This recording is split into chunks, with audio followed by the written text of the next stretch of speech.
안녕하세요. 15년 전에 있었던 일을 시작으로 천천히 제 이야기를 해보려고 합니다. 당시에 저는 노총각이었고 시골에서 농사를 짓고 있었는데 과일 농사는 너무 어려워서 채소 쪽을 주로 했습니다. 제가 주로 농사를 짓던 건 배추였는데 배추 가격이 지금처럼 비싸지 않아서 그때 당시만 하더라도 그렇게 큰 돈을 벌 수는 없었습니다. 그래도 땅이 넓어서 나름대로 먹고 살만한 수준으로는 농사가 잘 됐던 것 같아요.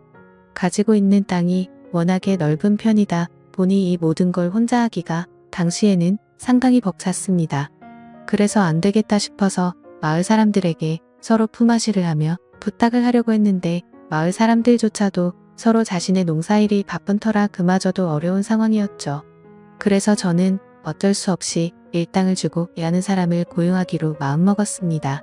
그래서 고용업소에 전화해서 일주일 정도 사람이 필요한데 사람 한 명만 보내줄 수 있냐고 물어보니까 농사 쪽은 남자들이 안 가려고 한다면서 아줌마 한 명을 보내준다고 하더라고요.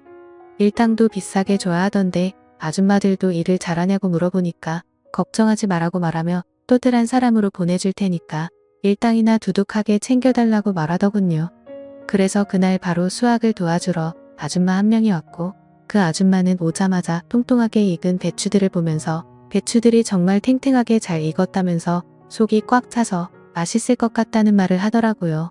당연히 배추를 보면서 할 수 있는 이야기이지만 그동안 혼자 일했던 밭에서 낯선 아줌마가 저런 말을 하니까 뭔가 모르게 이상혈을 느낌이 들기도 했습니다.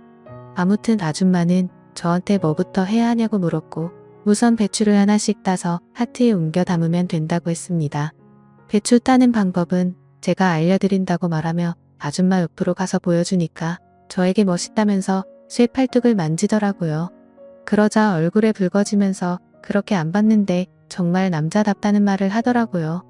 하라는 일은 안 하고 이상한 분위기를 만드는 아줌마를 보면서 괜히 저까지 수줍고 어색함이 느껴졌습니다. 아무튼 그렇게 배추밭에서의 일이 본격적으로 시작됐고 아줌마는 배추를 하나하나 정성스럽게 잘 따냈습니다. 일하던 중 드디어 점심 먹을 시간이 돼서 중국집에서 시켜 먹겠다고 말하며 짜장면 짬뽕 중 뭐가 좋냐고 물어보니까 아줌마는 짬뽕이 좋다고 하더라고요. 그렇게 저희는 짬뽕 하나 짜장면 하나 시켜서 배추밭 근처에서 점심을 먹었는데 짬뽕이 너무 안 맵다면서 고추 있으면 좀 달라고 하더라고요. 저는 순간적으로 뜨끔했지만 한켠에 고추도 조금 기르고 있었기 때문에 하나 따서 줬는데 고추가 아주 큼직하게 좋다면서 제 눈을 똑바로 쳐다보면서 말하더라고요. 이 아줌마의 모든 행동과 말이 뭔가 좀 애매하게 다가오는 것 같았습니다. 우리가 평상시 쓰는 말이고 우리가 평상시 하는 행동 같았지만 저 아줌마가 하면 뭔가 다른 느낌을 준다고 해야 할까요? 파고난 은탕함이 있는 여자 같았습니다. 그러다 보니 괜히 별것도 아닌 것 가지고 이상하게 느끼기도 하고 기분이 야릇해지면서 어떨 때는 긴장돼서 땀까지 흘릴 정도였습니다.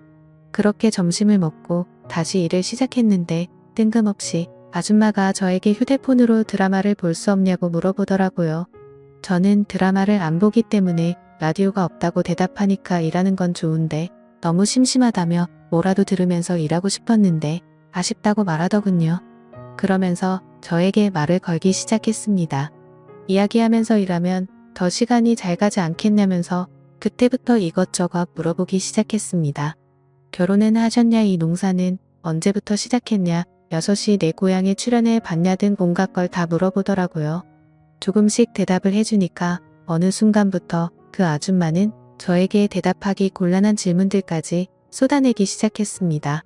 왜 그 나이 되도록 결혼을 못했냐고 물어보는데 혹시 남자로서 문제가 있는 게 아니냐는 말까지 서슴없이 하더라고요. 저는 그래도 남자이고 제가 고용한 사람한테 이런 말까지 들어야 하나 싶어서 아줌마에게 화를 냈고 그러지 않아도 노력하는 중인데 기분 나쁘게 말하지 말라고 했습니다. 비록 농촌 가겠지라도 아무래도 슬슬 결혼은 해야 할 것 같다는 생각이 들어서 이곳저곳 수소문을 봤지만 농촌으로 결혼을 오려는 여자는 없었다고 말했습니다. 아줌마는 저에게 요즘 여자들은 대부분 그렇다고 하지만 자기는 농촌으로 시집 오는 것도 나쁘지 않다고 생각한다며 자기도 농촌에 시집 왔지만 결혼에 실패하여 지금은 혼자라고 말하더군요. 그러면서 아줌마는 그런 외국인 아내랑 결혼할 생각은 안 해봤냐고 하며 요새 그게 대세라고 하더라고요. 지금은 국제결혼이 조금 시들어지긴 했지만 그때 당시만 하더라도 국제결혼이 정말 유행이었습니다. 많은 농촌 남자들이 외국인 아내를 만난다고 말하길래 나는 아줌마에게 그러지 않아도 나도 외국인 아내라도 맞이해볼까 해서 국제결혼에서 주관하는 베트남으로 잠시 떠난 적이 있었다고 말했습니다. 그곳에 가서 정말 마음에 맞는 베트남 여자라도 만나서 결혼을 해야겠다고 생각했는데 제가 점 찍어놓은 베트남 여자를 같이 갔던 마을 노총각이 뺏어가듯 했다고 말하니 아줌마는 나에게 참 답답하다면서 용감한 자가 미인을 얻는 거 모르냐며 그때는 먼저 더 적극적으로 다가갔어야 한다고 말하는 겁니다. 그래서 저는 솔직히 여자들은 너무나 어려운 존재라고 말하며 농사일이나 해봤지 여자들에겐 어떻게 대해야 하는지 아무것도 모르겠다고 말하니까 아줌마가 갑자기 주위를 살피더니 그럼 어떻게 대해야 되는지 한번 몸소 가르쳐줘도 되겠냐고 하는 겁니다. 그래서 저는 그 모습에 놀라 대체 뭘 어떻게 하실 거냐고 하길래 아줌마는 제 어깨에 손을 올리고 제 주변을 돌더니 살금살금 다가와서 어느새 아줌마 얼굴이 제 얼굴과 맞닿으려는 그 순간이 되어버렸습니다. 저는 당황해서 눈을 감아버렸는데 아줌마가 어서 눈 뜨라며 저를 툭툭 치기 시작했고 깜짝 놀란 저와는 다르게 아줌마는 별것도 아닌 거에 왜 그러냐고 하더라고요. 여자를 안 만나본 티가 난다면서 이렇게 순둥이처럼 행동하면 여자들이 싫어한다는 조언을 해주더라고요. 그리고는 이내 아줌마가 자긴 어떻냐면서 이렇게 봐도 그쪽이랑 10살 정도밖에 차이 안 날 것 같다면서 자기는 충분히 저한테 시집와도 잘할 자신 있다고 하는데 저도 한참을 고민하게 되더라고요.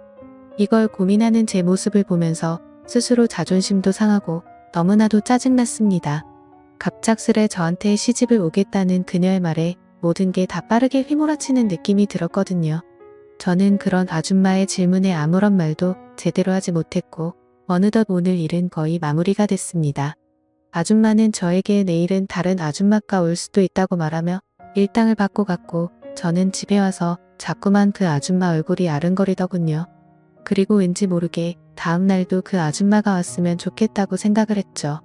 그리고 드디어 다음 날이 되었고 저는 어제 왔던 아줌마를 기다리고 있었는데 오늘은 그 아줌마가 아닌 다른 아줌마가 왔습니다. 이 아줌마는 정말 말없이 일만 열심히 하다가 갔고 다른 아줌마들도 그렇게 기억에 남는 분이 없었습니다. 그렇게 거의 일주일이라는 시간이 흘렀고 드디어 마지막 날이 됐습니다. 오늘은 정말 처음에 왔던 그 아줌마가 다시 오기만을 바랬는데 하늘이 제 기도를 들어주셨던 건지 정말 그 아줌마가 다시 나타났습니다. 그러면서 나에게 잘 있었냐고 말하며 우리는 신나게 농사일을 해나갔습니다.